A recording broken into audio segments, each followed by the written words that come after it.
Hello. Is anyone here? Let's see. Anybody? Hello. Hello and welcome to Hathor's Hosts. Here we go. So this evening I will be joined by Joseph Mallozzi, who's just sent me a request. Hurrah. And we're going to be chatting about Stargate, dark matter, and all sorts of things. So let's see if we can get Joe now on the on Instagram, waiting for Joe Mallozzi. Hopefully tonight you'll be able to hear me, guys. Yeah. Oh, fantastic! Oh my God, I'm so excited. This is our first successful connection. Yours and mine and Hathor Hosts. Yes. Fantastic. Oh, hello. How are you? Great. What time is it there? It's 9 o'clock. It is 9 o'clock. Did you have dinner yet? I did, yes. My husband, who is not only an excellent baker, but is also a really good cook, whipped up some Vietnamese pork and rice and all sorts of other lovely things. Now, can I ask you, what time did you eat at?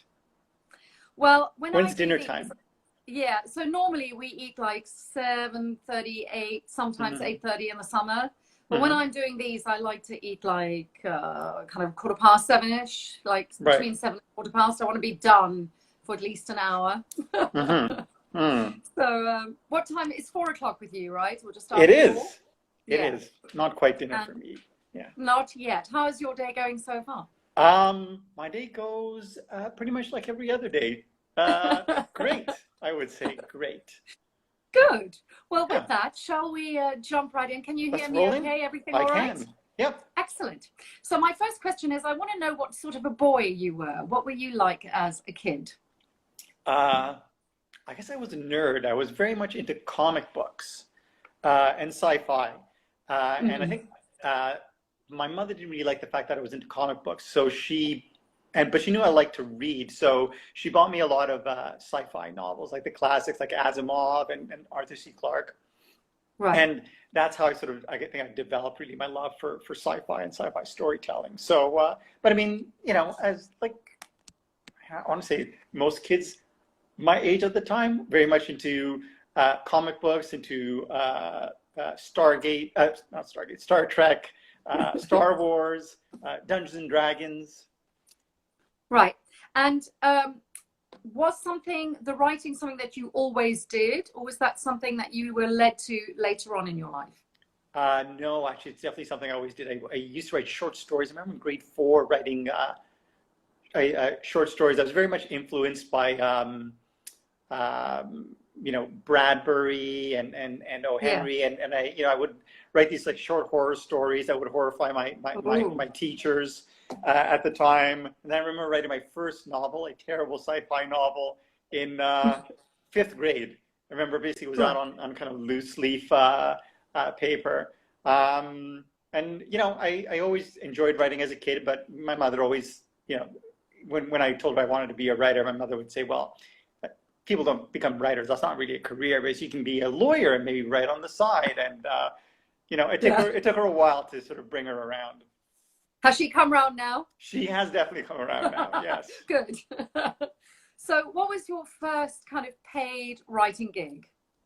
It was an episode of animation, a show called The Busy World of Richard Scarry, which is based on a children's book series. Richard Scarry. Yes. Then you may be familiar with a little animated piece called Patrick Pig Learns to Talk.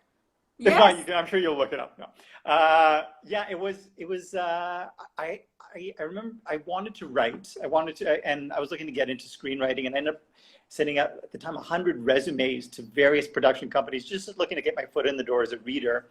And maybe a half dozen actually wrote back and said no, thank you. But one actually wrote back and said, we don't really have positions for script readers, but if you want, you can pitch us ideas and write for one of our shows. And so they essentially told me how it works, and they send you a series Bible, which essentially gives you an overview of what the series is about.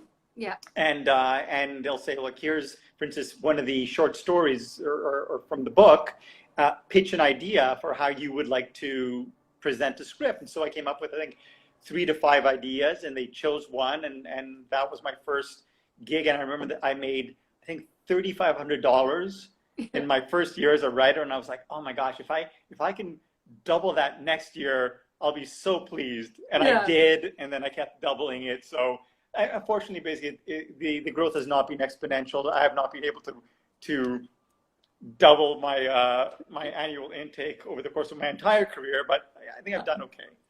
Well, it's not over yet. Right. Thank you for that. Thank you. So you've written for loads of shows. I mean, Animal Crackers, George and Martha, The Little Lulu Show, many, many, many shows. Well, you've done your research. I have. It's really hard to see you're very well prepared for this. Oh, well, thank you. Excellent. I like to sort of go. I like to go deep. That sounds a bit right. A bit suspect. But Good. you know, I find you really, really discover so much about people when you're looking them up, because certainly the actors that I've worked with on sci-fi shows, and particularly Stargate, A, it was ages ago for me, and B, when we end up working together at conventions and stuff like that, it's usually a quick catch up, but you don't really talk about their lives and their careers and that sort of thing. And you and I never even really had the opportunity. Right. You were before my time actually on the show. I was Yes. old school. Right. So you've written for all these fantastic shows. You're now making a living as a writer. My question is, how did the Stargate gig come to you, or you to it? My writing partner, Paul Mully, and I at the time shared an agent with Robert Cooper, who was showrunner and longtime writer for the series. And he said that they'd been looking for writers for the longest time. And, you know, it's an experience that I was privy to when we were on Stargate. We were always looking for new writers, but it's always very difficult to find writers who clicked. And it's not because the writers were necessarily, not talented. It was a very difficult show to get, and it was so replete with backstory, mythology, that it was very easy to get lost. And then we were just very lucky, because I think we ended up pitching a couple of episodes that were essentially standalones, episodes like Scorched Earth, Window of Opportunity. And so they took a chance on us, and so I think we pitched, again, I always recommend 3 to 5 pitches, and they liked, I think, 2. And then we got on the phone with Brad and Robert, and we discussed, how at the time was Scorched Earth was when we were greenlit to go to outline on. Right. And so we discussed with them that we wrote the outline, and they were pleased with the outline. So we went to first draft, and I remember Rob Cooper telling me that we sent them the first draft, and they'd kind of been, had a bad experience with other writers before who didn't really come through, and they were on a flight to Hawaii. I think they were doing like a golf trip, and they only had one script between the two of them. And Rob said, do you want to read the script? And Brad's like, no, if I read the script and if it's bad, I'm just gonna have a bad time on vacation. And so Rob read it, and he said, apparently told Brad, you can relax, you can have a good vacation. And so basically that was the seal of approval. And we ended up joining the SG1 franchise during its 4th season. That's right. So what was your first episode that you wrote? Was that Scorched Earth? Yeah, Scorched Earth. But the one we're really known for was Window of Opportunity, which... We're going to get to that. We're going to get to that. Yes. Hold your horses. Okay, all right. Hang on there, honey. All right. So before we get there, I wanted to ask you, what are you still writing with Paul Mully, or do you write on your own now, mostly? I write on my own now. I mean, we were a writing team, and we started off by writing together in the same office. And for instance, we would run dialogue back and forth with each other. And then it sort of Stargate progressed, and especially after, we started producing 40 episodes of television when we were producing Atlantis and SG1 at the same time. We ended up splitting up the... Was that siren on your end? Yes, it was. My ride. Yeah, I'll let you know if there's any reason for me to is it your evacuate. No, it's yes. So and then basically we started to write separately, but we continued to share on-screen credit simply because I tended to do more of the originals, and he was doing a lot of the uncredited rewrites on other writers. Right. And uncredited and unpaid, and so just out of fairness, and then ultimately near the end of Stargate, we started to write separately. And then when Dark Matter came about, we ended up selling Dark Matter, and he has a family in Vancouver, and he didn't want to come to Toronto to showrun, so I just came to Toronto, and I showran the show, and I mean, we still keep in touch, and hopefully we'll work on something So again sometime. talk us through your writing process when you're writing, say, on an established show like Stargate. Well, for instance, we'll assemble the writer's room. Yeah. We'll take a look at what has come before the previous season. We'll put together our story ideas, and we'll just spin wildly. It's something like Brad and Robert were always very good at.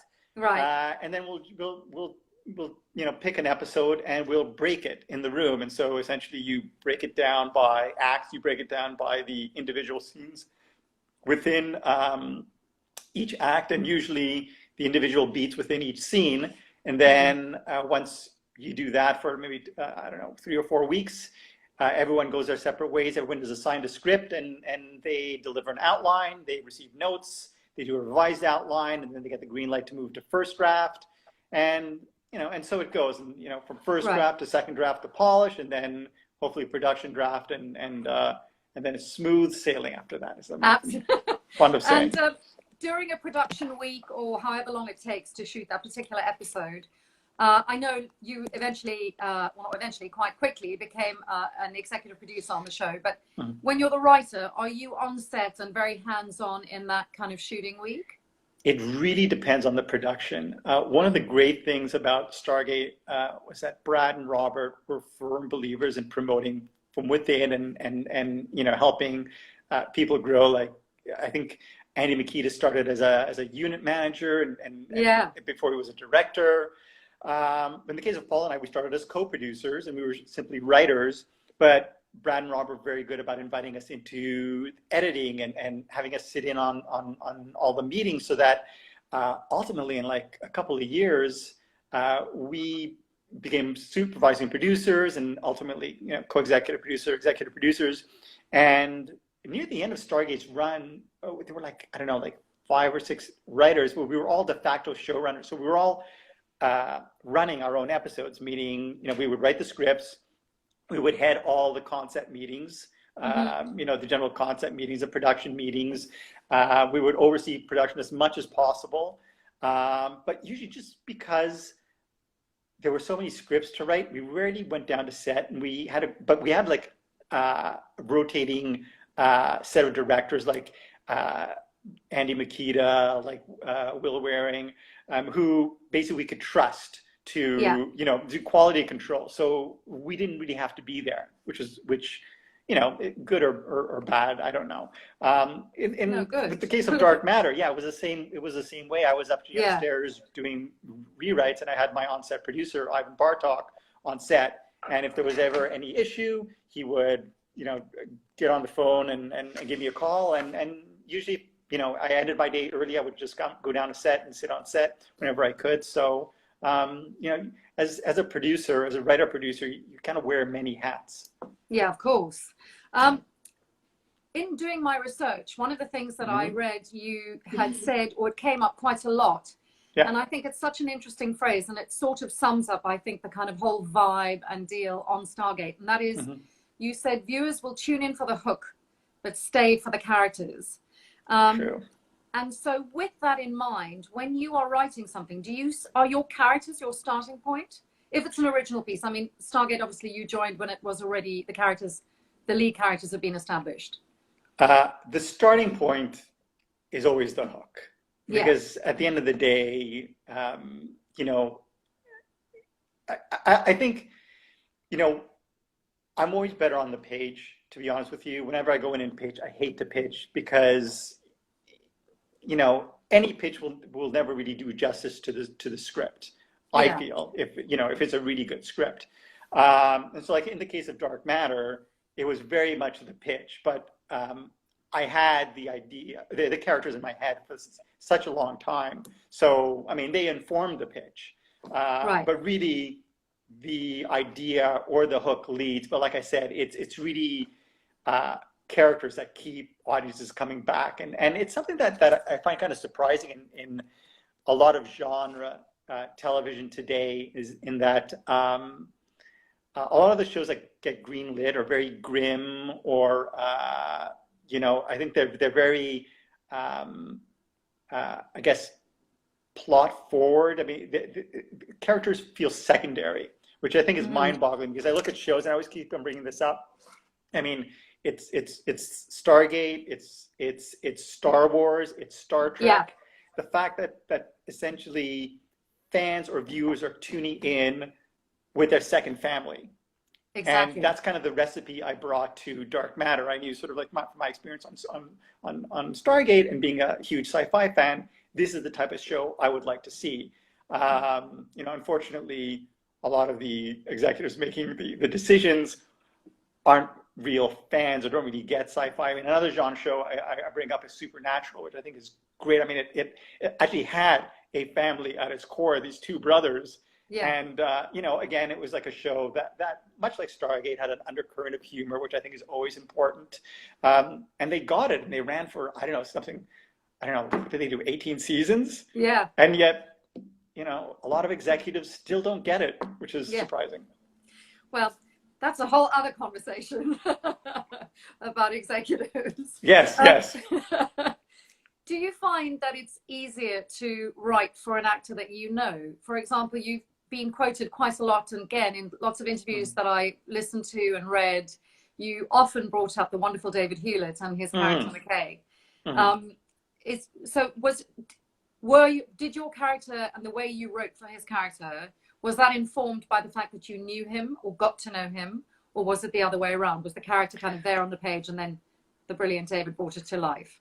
You know, it's very much a collaborative effort. I mean, the writer, who was Robert Cooper at the time, created the character of McKay, and he was kind of a pain in the ass. And then David Hewlett came and you know, did such an amazing job with the character. Because, you know, I mean, you know, David is a lot of fun to work with, and he just brought some humor and just really, you know, you write the character and you hope the actor will get it. And David not only got it, he basically just, you know, delivered more than we could have ever hoped for. So ultimately, what happened with Atlantis was, you know, I think they had written a different character, a doctor character, and they couldn't find find the right person for the role. And I think we were like 2 weeks out from prep, and Rob suggested, why don't we bring the McKay character in? And we're like, yeah, okay, you know, maybe. And we brought him in, and you know, it's very much like Zoe Palmer's android character on Dark Matter. It was supposed to be really kind of a secondary character, but you know, the more you write for the character, the more you write for a McKay, the more really, and the more, you know, the actor brings, you know, the character to life, the more you enjoy writing for the character. And so, you know, some would argue that really the McKay character became the star of Atlantis, just because David was so damn good at what he did, and because he was so damn good, and because you could trust him to deliver, he became kind of a star. And it was the same thing on Dark Matter with Zoe Palmer, was the secondary character. Our scripts were coming in short. I loved what she was doing with the character, and so her performance really informed what I was doing on the page, and what I was doing on the page informed her performance. And you know, it's a symbiotic relationship where you just, you know, it grows and kind of takes on a life of its own. Absolutely. Are you involved in casting when you are? Yes. As a showrunner, you're absolutely involved in all aspects of production. But when we started off on Stargate, Brad and Rob were very good about bringing us in to casting for our episode, whenever, you know, the episodes we wrote. And sometimes Paul and I would switch off so that, you know, we didn't overwhelm the actors. But yeah. And so what are the things that excite you in the room that an actor does, or the things that suddenly make you go, oh, that's interesting? You know, I always tell an actor, especially if they didn't get the role, that it's not something they didn't do. Like, basically, I know like a lot of actors beat themselves up over the fact that, oh, you know, I blew it. Very rarely does an actor blow it. It's usually they don't get the role because someone else has brought something completely different to the table. And I mean, I just did a show called Utopia Falls, and there was one character that we were casting who I was the best friend of one of the leads, and an actor by the name of Mickey Nguyen came in to audition for the role, and he ate through the entire audition, and it was so annoying. but it was like a really amusing audition. Yeah. And so we brought him back, and I was like, look, less chewing, and he was and I mean it just something that stood out, and it was fun. Yeah. But at the end of the day, he was fantastic, and he was not what we had originally envisioned for the role. But again, another case of the actor bringing something and us adjusting to the actor and kind of forming that kind of symbiotic relationship. That kind of, yeah. Perfectly put. I mean, I remember when I auditioned for Stargate. I think I may have mentioned this before, so sorry anyone if you've heard it before. But I'd broken my toe, so I couldn't. It was summer, and I couldn't really wear shoes. And I turned up at the audition in nice trousers and everything. I didn't really know anything about the role. They just kind of, it was all very vague and hush-hush. I was handed the sides, and I was like, is she crazy? Why is she talking about herself like as we? The only person I know who does that is the Queen. And there were all these women in like really sexy outfits who were all like, so I'm like this really beautiful goddess. And I just thought, that just is wrong. So I sat back in my chair. I remember sort of putting my arms out, and I was like, you will come to me. And when I got the job, Rick said to me, he said it was so interesting, because in those days it was still VHS, like wind up. But he said it was so interesting because he said everyone else had kind of come forward, and he said you did that. Like in the audition, you sat back and let us come to you. You know what? I loved your performance as Hathor. And basically, the fact that you brought that in the audition brings me to another thing that I love, and it's something that Peter DeLuise, a longtime director of the show, also sort of amazing director, and once said when I was in the room with him, and he said, use the stillness. And I find when an actor gesticulates, during a performance, I'm Italian, so I tend to gesticulate a lot, but I'm not auditioning for anything. It tends to diffuse the performance. Whereas basically, if you, like you did, sit back and, allow the stillness to, sort of take over, it projects power, it projects, control, and was perfect for Hathor.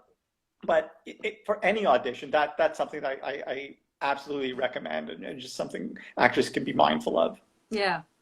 And speaking of casting and actors, I loved the LTS philosophy of Stargate. So can you tell everyone what that is?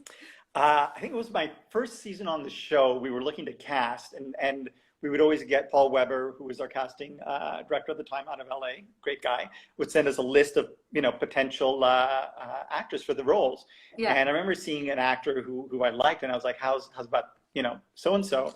And Brad's response was LTS, and I was like, LTS? What's LTS? And he said, life's too short. And it was a philosophy that they had adapted on Stargate. By the time I was there in the 4th season, it was like a well-oiled machine because of this philosophy. And it's just, you don't want to work with assholes. So, you do your due diligence on anybody, not just cast members, but crew members and, writers, producers, if you can help it, producers. And find out who the assholes are and just don't work with them. Yeah, absolutely.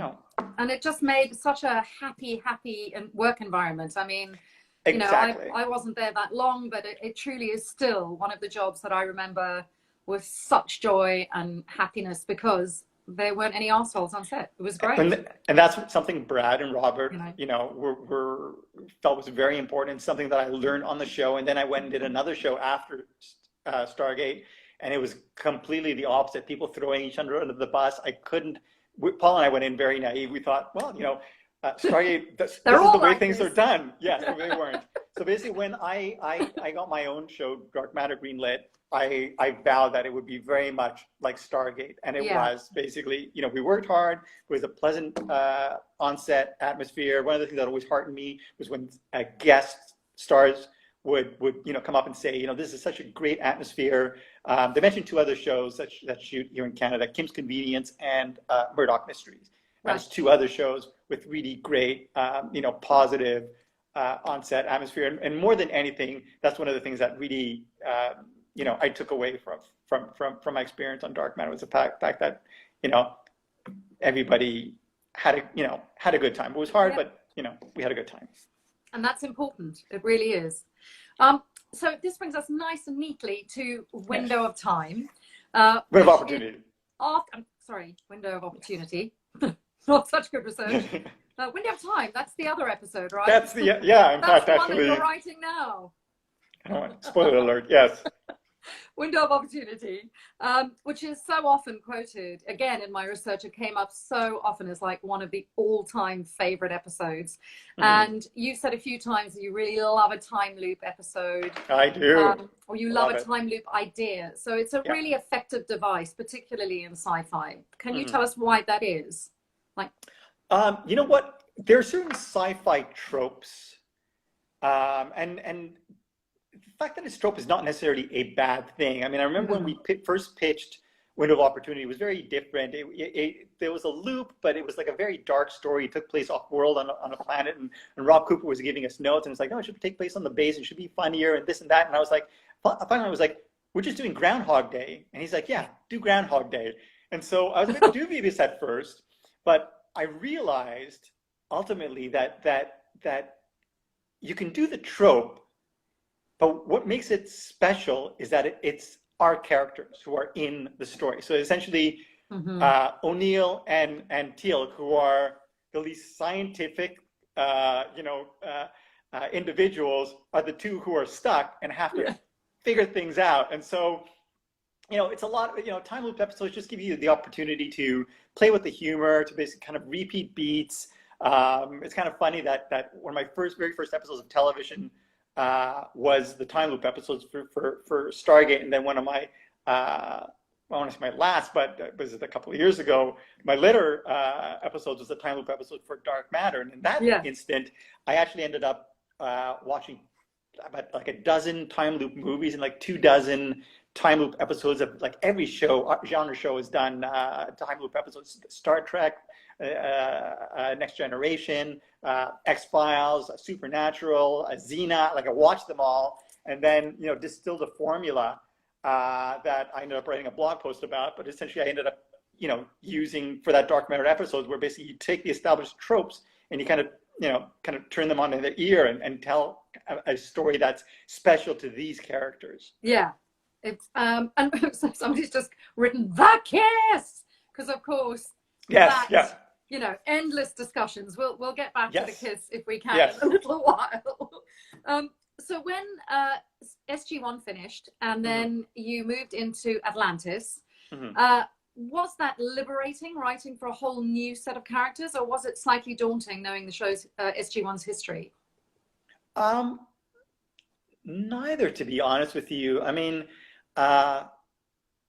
SG1 and Atlantis were tonally very similar in terms of characters, in terms of setting. They may have been different, but tonally they were very, very similar. And in that respect, it was actually fairly easy to write for. I mean, of course, you're used to writing for the SG1 cast and characters, so that is almost comes like second nature to you, and you have to discover all these new characters on Atlantis and these new sorts of conflict and the Wraith. But that was kind of fun in any case. Yeah. And always great to access that kind of seemingly never-ending vault of information, imagination, all that stuff as a kid, I guess, that you can Rolodex in the head. Well, I mean, it's really thanks to Brad and Robert who were able to come up with all, these villains, and, and then at the end of SG1 come up with a whole new set of villains in the Ori and the Wraith, and then, a whole, different series in Stargate universe. So, hopefully we'll see some more of that in the not too distant future. Yeah, absolutely. I loved when I was looking up Whispers in particular that you introduced a kind of kick-ass team of women, and in your own words, to kind of help address the gender imbalance. So, thank you for being way ahead of the curve there. Well, I don't think I was necessarily well ahead of the curve, because the character of Samantha Carter was you know, But that's one. a trailblazer in sci-fi. No, but I'm always really heartened by, you know, the number of women who will tweet or message or email and say, you know, I grew up watching Stargate and watching Samantha Carter, you know, with my family, and that's the reason why I'm like an astrophysicist, or you know, I've done this or I've done that, and I, you know, I'd love to hear it. That is so true. And in fact, when Amanda was on this platform show, whatever it is, we chatted quite a bit about that, and we were both saying it's extraordinary, particularly Stargate, that it has had and continues to have this amazing lifespan where people from, you know, people who watched it in the 90s have now got children and are introducing their kids to it. And so the love for it just continues, which is amazing. That's why I argue now's the time for a new Stargate series. Well, built-in audience. Now you worked on all three series of the franchise, and SGU took a kind of completely different feel tonally, I think. Yeah. But do you feel, are they like your children, that it's impossible to pick a favorite, or do you have a favorite series, or are you not allowed to ever say? You'll have to you tell us. I would argue that unlike children, where it's actually very easy to pick a favorite, it's usually like the smart one or the good-looking one. In the case of TV shows, it's very tough. I would say if you were to put a gun to my head, I would lean towards SG1 just because, you know, that's a show I cut my teeth on. Yeah. And, you know, those characters are kind of, you know, very near and dear to my heart, and, you know, the mythology and everything. I mean, I loved all three shows, but SG1 was really the one that we ended up writing 5 seasons. Oh, I guess we did 5, 6, 7, 8. No, 6 seasons. Yeah, right. 6 seasons of SG1. So you spent 11 years on the franchise altogether, is that right? 11 or 12? 12. Yeah. And you've been amazingly supportive and quite vocal on social media and Twitter about G'ing up, because there's clearly still a huge love. That's partly why we're doing this, you know, massive love for the show. Right. And I just wondered if you were able to give us any future updates or current updates in, has there been any progress? Because I've got here, like, I get emails every day going, please ask if there's going to be a new Stargate or another Stargate. I think you should get Brad Wright on the show. I'm trying to. I don't know how to and have a talk with him, because I mean, you know, I've been very vocal about the fact that Stargate needs to come back, and really just not just from you know, a creative standpoint, from the fact that there are so many fans out there, and just it makes financial sense because you've got the built-in fan base. And don't do a reboot, because you essentially by doing a reboot, it's a huge slap in the face to existing fans, because you're essentially wiping out whatever your 15 years, 17 years of 17 seasons of canon. But just create a new in-canon series that is a great starting off point for new viewers, but rewards longtime viewers as well. And, you know, I've been arguing that, you know, rather than bringing someone in new, why don't you go with the person who got you there? So, you know, I know that you know, Brad has been in talks with MGM. You know, he mentioned that a little over a year ago, and I'm sure things have progressed since then. And I'm sure this whole pandemic has, you know, potentially pumped the brakes on any developments. But you know, I anxiously await good news. Yes, well, there you go, guys. Later. You heard it, you know, heard it here, and we'll all keep supporting and keep hoping, because I mean, I agree with you. I think there's definitely scope. I mean, there's definitely stories that haven't been followed through. Right, exactly. You know, but it's true. We have so many characters, so many storylines to revisit, so many, you know, new stories to tell, but also, you know, like you said, you know, there's so many characters and stories from the past that can still find their way into a new series. Exactly. It's the best of both worlds for new fans and old. Exactly. So this brings us rather neatly and nicely Yes. to Dark Matter, which Yes. when I was reading up about this, because I've worked a little bit, not worked actually, I've met Roger a few Yes. times. Obviously now I've watched a few episodes to get a real sense of it and a feel. But I was fascinated to read how you'd always had this idea. It's brilliant premise, great book.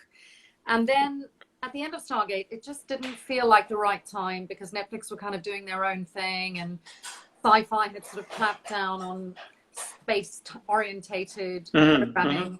So you did something absolutely genius, I think, and that was... Well, the idea came to me because I got my start in animation, and I remember my job as a director of animation development was to go out and find properties we could turn into animated shows, and people would come in and send their great original ideas, and I'd be like, we have a great original idea here, and the owners of the company never wanted to consider original ideas. They're like, no, you need to find established properties, IP, intellectual properties, books. And so knowing that, I mean, I could have basically written the Dark Matter pilot and sent it out like you usually do to 100 places, and maybe someone buys it, usually they don't. But instead I ended up approaching Keith Goldberg at Dark Horse Comics, and being a huge comic book fan, I pitched him Dark Matter, the comic book. And he loved the idea, and so we ended up doing a 4-issue opening arc, which was essentially the first 2 episodes of the series. Gary Brown was our artist; he was fantastic. Ian Brill was our story editor. Sorry. No, I was just going to say, sorry, it's so hard with this interrupting people. Excuse me, but I wanted to ask how you chose the animator and your illustrator. When you're looking to do a comic book, it really depends. Who you go with has everything to do with it. If you go with a place like Image Comics, for instance, it's up to you to find the writer and put the pieces together. They'll distribute, but you have to do all the heavy lifting yourself. Whereas, if you team with someone like Dark Horse, they will suggest artists, and so they suggested a bunch of artists, and I loved Gary's work, and like I said, our story editor Ian Brill was fantastic, and he would act as a sort of conduit between myself writing the scripts and Gary doing the illustration and the art for the book, and the comic book launched, and it did fairly well. I mean, it wasn't really a superhero title, so it didn't obviously got nowhere near as much notoriety as a lot of superhero books, but it did well, and it got quite a few good reviews, and we ended up collecting it in a trade paperback, and then ended up teaming with Jay Firestone of Prodigy Pictures, and he ended up taking the book out on pitches. And the great thing about having the comic book there was, you could essentially pitch the show, but you could leave them the comic book. And I often find that when you pitch something, sometimes executives tend to imagine the worst possible execution of your vision. But if you have the comic book there, it's a very visual sort of blueprint of how the show would develop. And so, using the graphic novel as a sales tool, essentially, ended up selling the show. And when you're writing something, a screenplay, you're painting your picture with words, and yet a comic book is such a visual. It's very different. Thing. So that must have been a kind of interesting experience to kind of relate what was in your head to the animator. It really was an eye-opening experience. Yeah, I mean, I had the pilot, and so I sent it to the story editor. I'm like, here you go. He can basically animate, illustrate this, and I'll let the artist sort of figure out what he wants to do. And it was like, no, that's not how it works. So essentially, you have to write a comic book strip, and in comic books, the writer is both writer and director. So they're very specific about how many panels per page, how the panels lay out. What happens in the, is it a medium shot? Is a silhouette of the character, looking out a window? you have to be very specific. You're writing the script, but you're also directing at the same time. And that was, a learning experience for me. Yeah, I bet. But thankfully, Sci-Fi then, was it Sci-Fi? That's right, that picked it up? It was Sci-Fi, Netflix, yeah. Space Channel in Canada. And when Amanda was on here, we talked quite a bit about what the experience, in particularly in relation to Sanctuary, what her experience was like being the star of the show, EP, and also directing some episodes. So on Dark Matter, you were like writer, creator, EP, showrunner. How did you find that experience? It was exhausting. I had come up with the idea. Yes, it was fantastic. I mean, I come up with the idea of Dark Matter, I think, during the 4th season of Stargate Atlantis, and Stargate kept on getting picked up, so I had a lot of time to think about the show. So essentially, I had like a 5-year season plan for the show, and I know who all the characters were and their backstories. So when we got the writers' room together, the first writers' room was myself, Paul Mully, my writing partner, and Martin Garrow, who's done fairly well for himself since Stargate, Blind Spot, and other shows. And we ended up, it was unheard of because I knew what all the stories were going to be. We ended up breaking the entire season in like I think 2 weeks. And then we went off, and I wrote 5 of the episodes. Paul wrote 5, Martin wrote 1, and then I don't know, a couple of freelancers wrote the other 2. But as showrunner, as I often am, I'm very hands-on creatively. So essentially, I did all the script rewrites from a creative standpoint, and then when we get into production, sometimes you lose a location, so you have to change the location. Sometimes a script won't board, meaning you have to shoot the script in 8 days, and it's too long, so you have to find a way to shorten scenes, or the script is timing in short. You have to deliver like a 45-minute episode, so you have to write the extra scenes. So as a showrunner and creator of the show, I was very much hands-on, and that's one of the things I do. I'm very hands-on, and I think maybe a little too much in the first season. It just kind of wears on you. I mean, you're overseeing everything from casting to costumes to art department and visual effects, and one of the, I just worked on a show called Utopia Falls. The director, R.T. Thorne, great guy. He brought me on board, and I kind of told him, I'm like, what I want to do is kind of, see your vision realized, go from, point A to point RT, as I put it, and allow him to essentially make the decisions, but backstop him, and from a production standpoint and creative standpoint, make sure that, things make sense. And one of the things I noticed, I mean, he would be staying there till like 10:30 at night, and he would be agonizing over decisions. And I told him, like, you've got some very talented people working for you. I know they were talented because they were my former Dark Matter crew. And it's a lesson I learned in their first season, is you have to learn to trust these people. You have to defer to them because they're experts at what they do. They're very good at what they do. And so, I mean, you can still, weigh in with decisions, but you can't, I guess, micromanage, because after a while, it'll just kill you. And I think it'll hurt the show. Yeah. Very, very sage advice, I think. Do you think that there's a chance that we may ever see Dark Matter on our screens again? I certainly hope so, and possibly two ways. One, I haven't given up hope on the possibility of a final season, a miniseries. Well, a final season or a miniseries would probably be more likely, because I don't know if they would pay for an entire season, but a miniseries to finish telling the story. Other than that, I'm working on another sci-fi series that tonally is very different to it's very similar to Dark Matter, which is very similar to Atlantis, which is very similar to SG-1. So, in a best case scenario, I can license the characters from Dark Matter, bring them over for crossovers, and if they pop, that will, hopefully give rise to that miniseries somewhere down the line. Absolutely. Well, fingers crossed. Now, I'm very cognizant of the time, because we've got like 2 minutes left, and then normally we want to hand over to the fans. Okay. I have a few questions that I feel I desperately want to ask. So you talked about you're writing on a new sci-fi show. Are you allowed to talk about that? Are we allowed to say what it is or not You know, I yet? can't say too much, but I will say it's a time travel series. Woo! I think it's a lot of fun.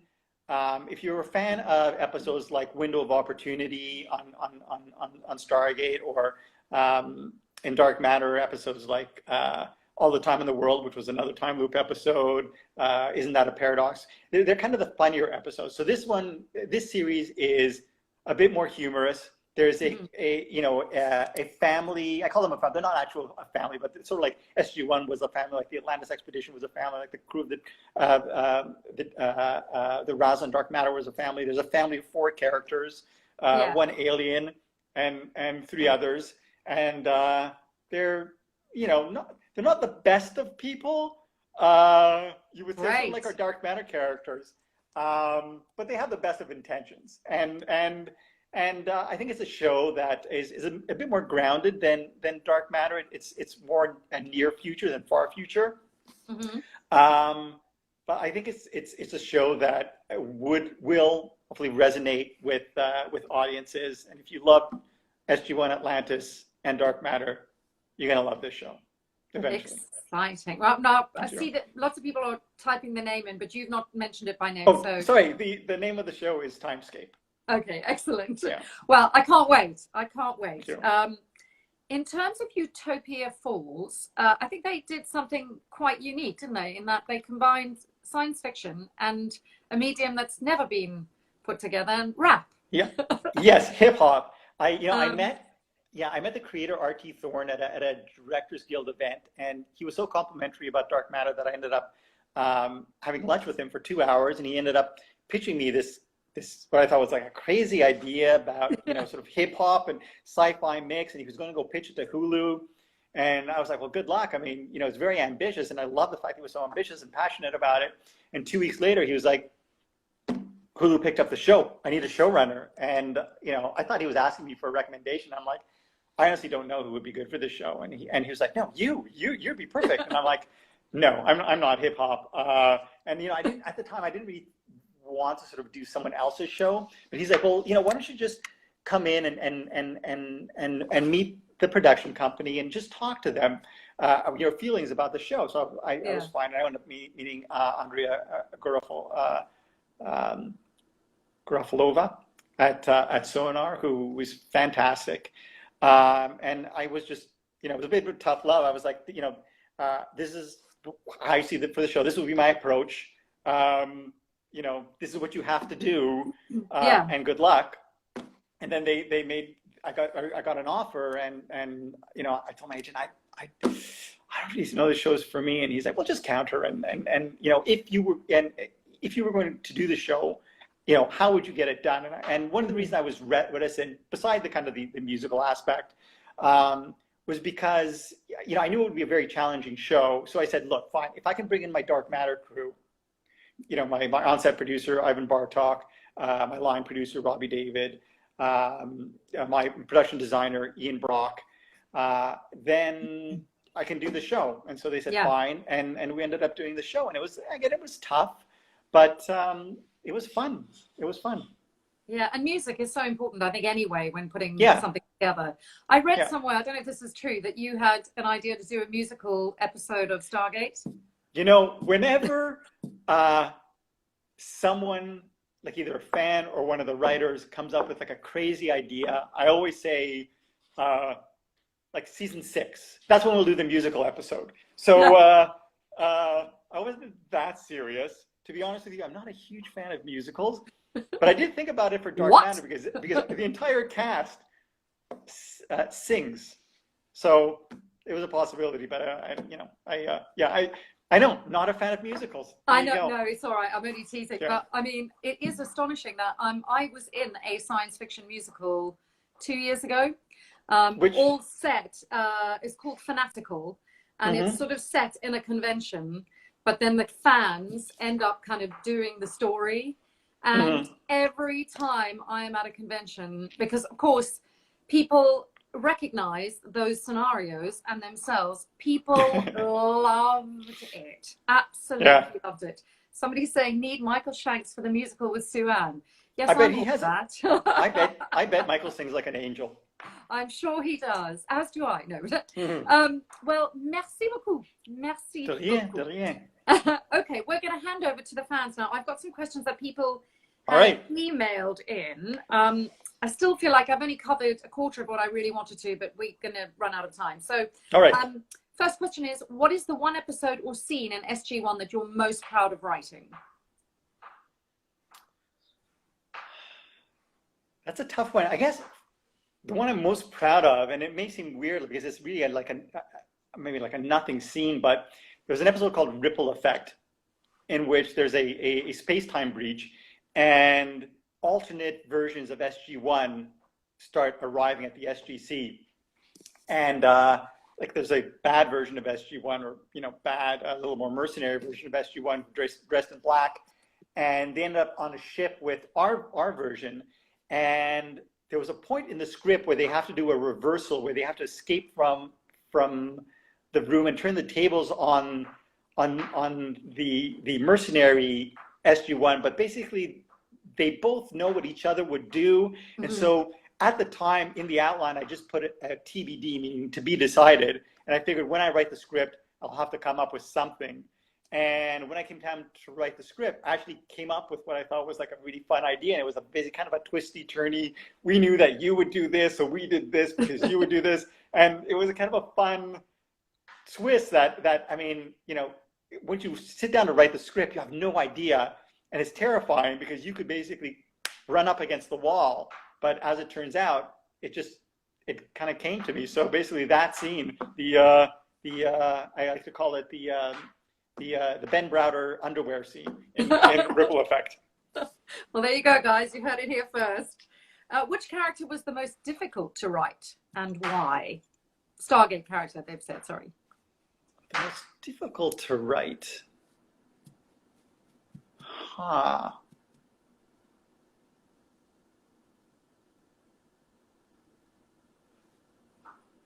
That is I'm a trying really to think, hard... and I don't. Yeah, that I'm not. I can't think of a character who was necessarily difficult to write. There were many who were much easier to write. Right. But I don't think there was one character who was actually more difficult to write. I mean, yeah, the characters who always had the more humor were always more fun to write. I mean, Jack on SG1.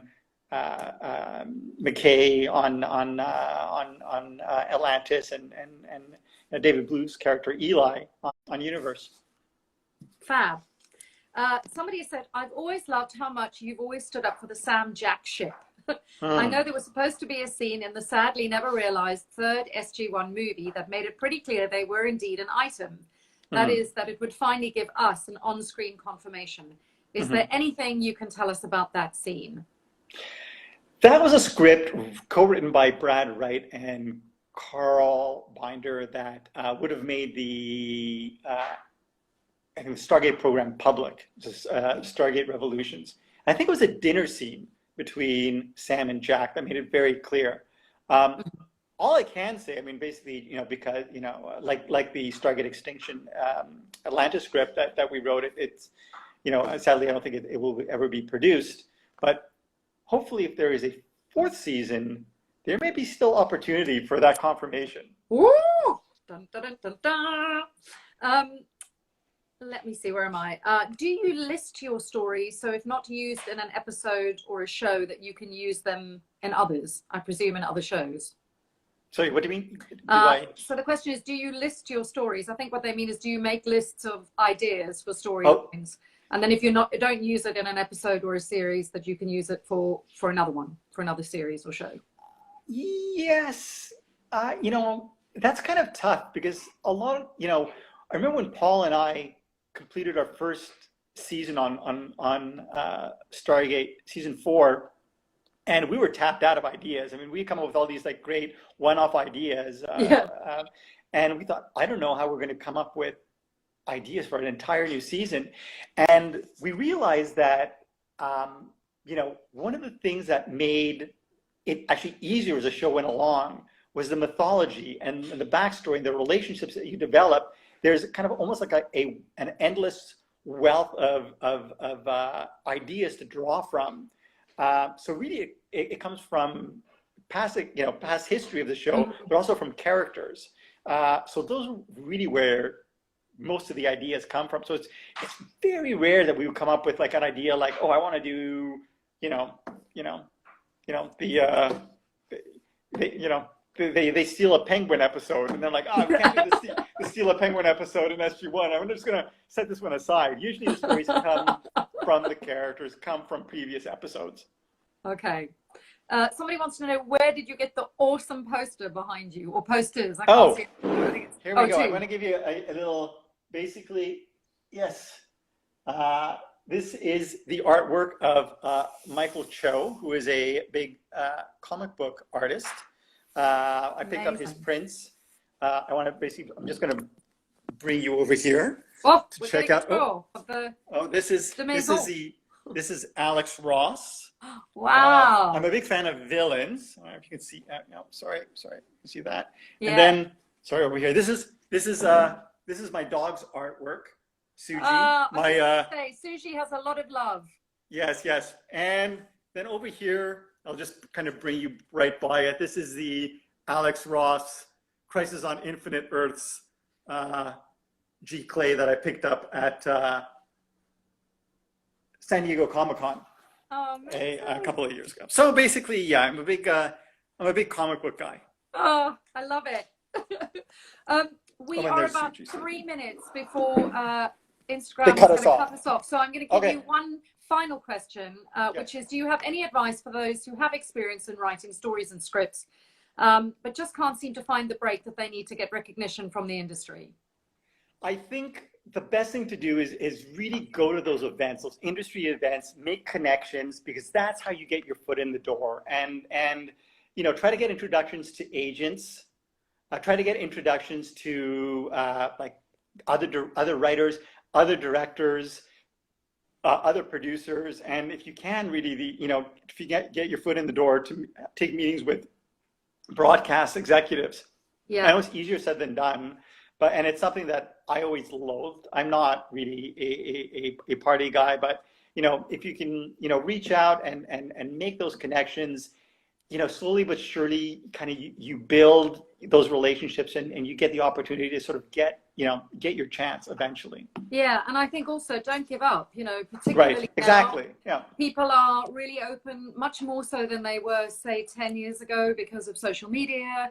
Certainly now in the pandemic, everyone is at home, so there's much more of you have probably more chance now if you send a script to somebody, and just to keep going. Yep. Well, what an absolute pleasure this has been. Thank you so very much. It was a lot of fun. Oh, I'm so delighted you decided to come on and have a chat with us. I'm going to save it in my stories. There's one last question. Let me see if I can quickly. I've got 1 minute to go. Where's the question? Hey Joe, what would have happened in season 6 of Atlantis now that Atlantis is on Earth? You can. Basically, I actually have. You know what? I'm going to put it. Go to Twitter. I'm going to put the. Oh no, you're frozen. I was going to put the link, I think, on Twitter. Hopefully. Oh dear. If we get cut off, guys. I think what Joe's trying to say is that he's going to put some stuff. Oh, you're back. Sorry. Oh yeah, sorry. I'm gonna pin a blog post I did on my Twitter timeline. A blog post that basically breaks down what I had planned for the 6th season of Atlantis. So head on over to the Twitter in 5. Wonderful. Well, thank you again. Have a wonderful evening. And thanks so much for joining me on Hathor Hosts. All right. Lovely to see you. And guys, I'll see you guys next week with the one and only brilliant Peter Calamus. So I will see you guys then. Have a great evening, and thanks so much again, Joe, for sharing your time with us and your stories. So interesting. I mean, I kind of feel we could do this for 2 hours, right? And hey, we logged on. I'm so happy. Anyway, thanks again, everyone. Have a great evening or morning or afternoon, wherever you are. Bye.